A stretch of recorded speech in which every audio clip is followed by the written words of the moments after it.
A recently released study by the Pew Research Center from the USA on the continent's view of economic prospects has revealed some worrying findings in Kenya, of a country still ailing from deep-seated ethnic division. The research highlights that a majority of Kenyans, 6 in every 10, believe that the government is being run for the benefit of just a few groups of people. The study indicates that those polled from the ethnic background of the country's leadership, regardless of how bad the status of the country's economy is, will more likely insist that all is well because their man is at the helm of the leadership. Kenyans Otieno sought to put those research findings to the ultimate test and went out seeking views of Kenyans on whether they felt the same and why the issue of tribe may not be going away anytime soon.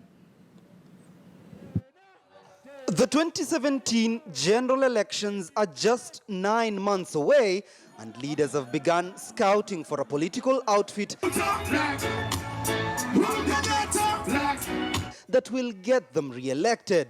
But even as campaign fever picks momentum, as leaders prepare to go head-to-head for political posts, at the grassroots level, different kinds of battle lines are being drawn. Lines revealed by a recent study indicating that a majority of Kenyans are dissatisfied with the way things are going in the country. But sadly, that may not be what should worry you most from the study. The Pew Research Center reveals that despite 56% of Kenyans insisting that the country is heading in the wrong direction, 61% of Kikuyus and 53% of Kalenjins believe there isn't any cause for concern. This opposed to 19% of Luos and 34% of Luyas, largely perceived as forming Kenya's opposition, who say the government of the day has let its people down. I think that trend is well justified by the facts.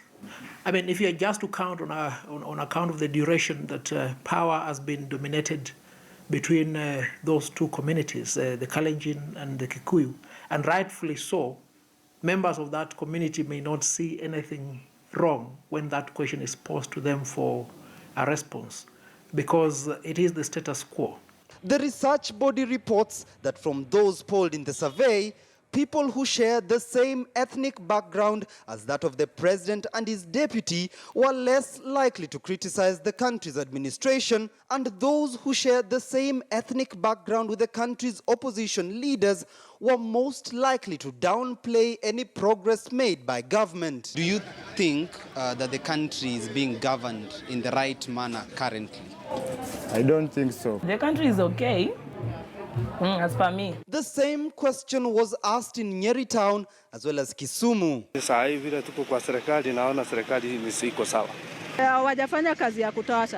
Evans is a small-scale businessman in Nyeri dealing with the sale of sugarcane.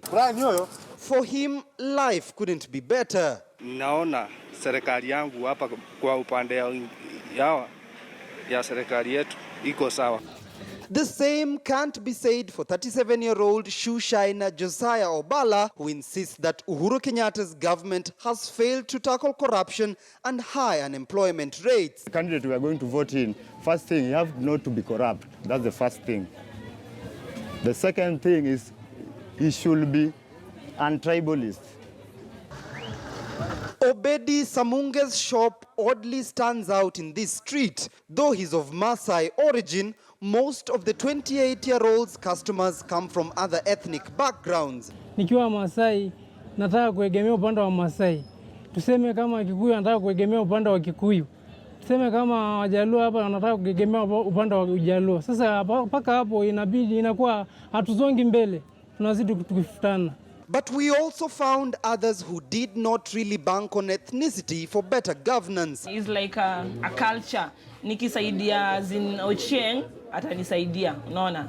But in a little sense, naisaidia Ochieng aende apate power. The research reveals that 76% of Luos and 68% of Luyas believe the government is being run only to benefit a few groups of people. This against 44% of Kalenjins and 49% of Kikuyus who do not subscribe to the same line of thought. Serikali ya Jubilee mimi naona inafanya kazi kweli kwa sababu hata kwetu nyumbani tulipata stima ile hatujaipata kwa miaka 20 iliyopita. The government, they are trying, but they are not doing much. Kuna ufisadi, kuna njaa, kuna matatizo mingi ambayo zinastahili zitatuliwe. Despite the Pew Research Center's survey being almost true on the ground, many here admit that for them, at least this coming election period, tribe would not be a factor that would influence their vote. Statistics aside, one of the country's poorest of areas, the Kibra slums, is ironically very rich in ethnic diversity. And the commonalities for the people here are the same: good and basic education, affordable healthcare, and accessible roads. But unfortunately, once every 5 years, those commonalities are put aside and the politician pulls out that one card that he hopes gets him into elected office, the tribal card. But for how long will that card be played, and for how long will Kenyans buy into it? Timothy Otieno, KTN News.